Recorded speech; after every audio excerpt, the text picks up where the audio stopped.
Welcome to web programming course. Let's start the discussion on unit 2, which is on XML and Java Bean. XML is a extensible markup language which will help you to work with the data, and Java Bean will help you to prepare reusable components. Let's start the discussion with XML first. After finishing XML, let's proceed towards Java Beans. XML is also a markup language. The more emphasis is on structuring, storing, and transferring data from one place to the another, often over the internet. HTML, which we learned earlier in Unit 1, emphasizes on designing part, forgetting about the data. Emphasis is more on presentation rather than what are we storing inside the markup. The emphasis of XML is slightly different from HTML. You don't emphasize on the designing part. You emphasize on what type of data, where to store data, how do you structure data, how do you transfer this data. So HTML, we focused on the design. XML, we will focus on the data part, which is held inside the markup language. The definition of XML given by W3 Consortium Group in 1996 goes saying it's a set of rules for defining and representing information as structured documents for applications on internet. Differentiating HTML and XML.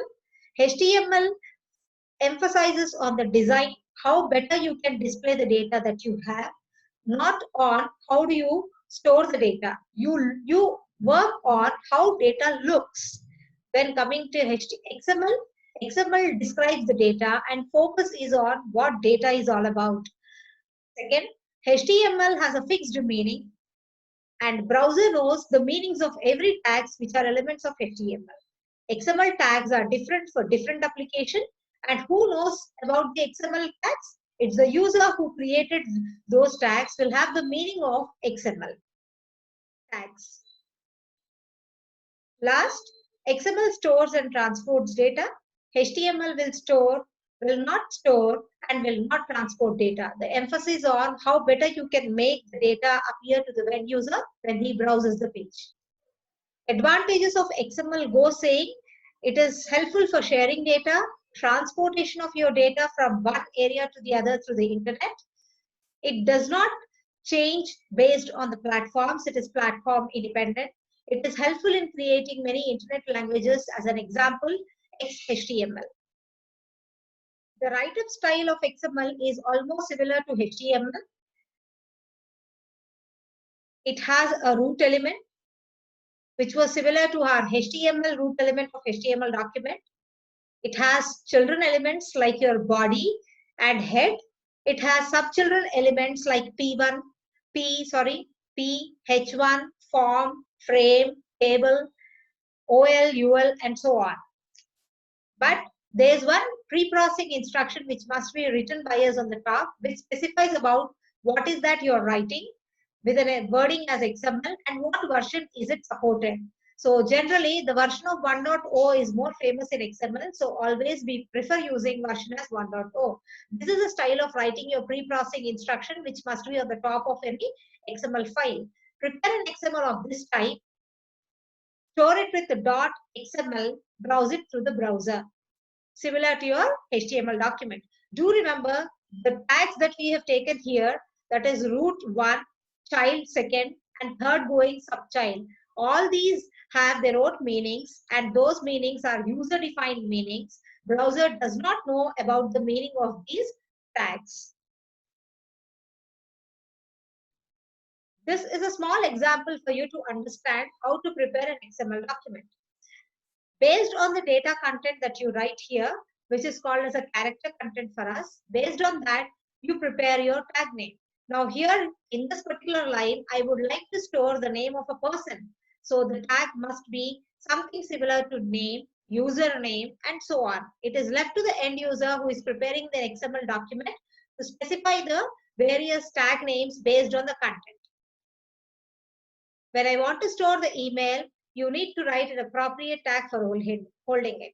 Similarly, for the phone number, have an appropriate tag, and same goes with the date of birth. So you have a pre-processing instruction on the top.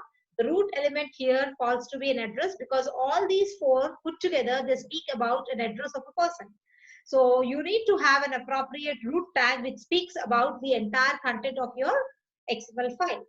So then you have one child called name, second email, third phone, fourth birthday. So do remember the way you started, the same should be the wording while you close. So once you store this particular content inside a .xml file, and when you try to extract the data from this file, this is how the data comes out. So what is getting extracted? If you check clearly, the character content which we called in HTML as a plain text is what is extracted when you go for extracting data from your XML file. So by seeing this, it's very pretty much clear to everybody that the tag names depend on the data. So the entire XML, the motto of creating it is to store this particular data in a proper format and transport it onto the internet so that on the other end you receive and do further processing on this particular data. This is another example for us to understand how to write an XML file. Taking help of this, let's explore and study about the nomenclatures that we are supposed to use, terminologies that we need to follow while we are writing an XML file. So as you go through and have a glance about it, when I see the root node itself, it has to tell me the entire content, what is all about inside my XML. So when I see this root element, without going further down to look at all this content, when I see it, it says bibliography. It means about some content which was being published by an author, maybe a book, maybe a paper, maybe an article, something about that is what is written inside your XML file. So your root element should speak as a single word about the entire content of your XML file. So let's study the terminologies that we need to follow when you are working with XML file. The very first terminology which we were using earlier is processing instruction, which is the very first line of your XML file. So this is what is called, the boxed out content is what is called as an element for us, and it falls to be an element of bibliography. And whatever we write as a tag name here, which is paper shown to you, is called as element type. So bibliography is also an element type. This entire part which is written inside your paper tag falls to be element content. So the entire paper that we have written is an element content of bibliography. Similarly, from authors till book title is called element content of paper. The three authors which are mentioned here are element contents of authors. Authors is an element, paper is also an element, bibliography is also an element, and paper, bibliography, authors, author, full paper, title, book title, they are all called element type. So this part which is written inside as plain text of HTML inside your element is what is called as character content. So similar to this, Bates is a character content, Willy is also a character content, Web Technologies is also a character content. So you find here, similar to your HTML, two type of tags written by us. One is paid, the other is singular. So the paid elements is what we need to call them inside XML. We call them as paid tags in HTML. Now we need to change a terminology and call it as paid element. Similarly, wherever there was a singular one, then you call it as an empty element. So singular tags of HTML are called as empty elements. Paired tags of HTML inside XML, if I use them, they are called as paired elements. So inside an empty element, the data, where will it be found? The data will be given as value to an attribute. So here, the source is an attribute, fusion is the data. Our author is an element, having author as element type, and Bates is the character content. And this line which we have written before closing the bibliography is what is called as a commenting line. So this is similar to your HTML. There's nothing more to talk on this particular commenting line. We already studied about it inside our HTML content.